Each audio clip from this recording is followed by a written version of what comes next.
হাসপাতালের সাথে রায় গেস্ট হাউসে 4-5 জন বাংলাদেশি ন্যাশনাল তারা ওইখানে ঘর নিয়ে রয়েছে।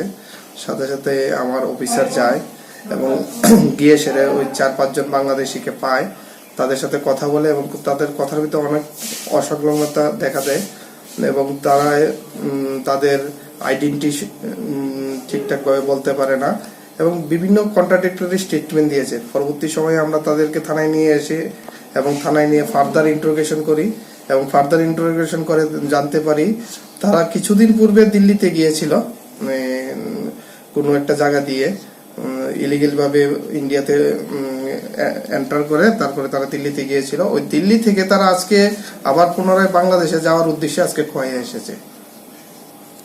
কি নাম স্যার তাদের? তাদের মধ্যে 2 জন পুরুষ, 2 জন মহিলা আর 2 জন বাচ্চা। পুরুষের যে নাম আছে, একজন হচ্ছে কবির আর একজন হচ্ছে মুমিন, কবির আর মুমিন। আর মহিলা 2 জনের নাম হচ্ছে একজন তানিয়া বেগম আর একজন হচ্ছে আয়েশা খাতুন। 2 জন শিশু আর 2 জন শিশু। তাদের বাড়ি কোথায় স্যার? বাংলাদেশে? বাংলাদেশের ফেনী ডিস্ট্রিক্টে তাদের বাড়ি। তাদের কাছে কি কি পাওয়া গেছে?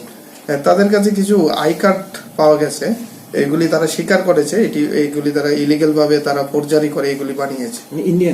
ইন্ডিয়ান আই কার্ড পাওয়া গেছে। তারা কেন এসেছে ইন্ডিয়াতে এই বিষয়টি? তারা বললো তারা কাজের উদ্দেশ্যে এসেছে।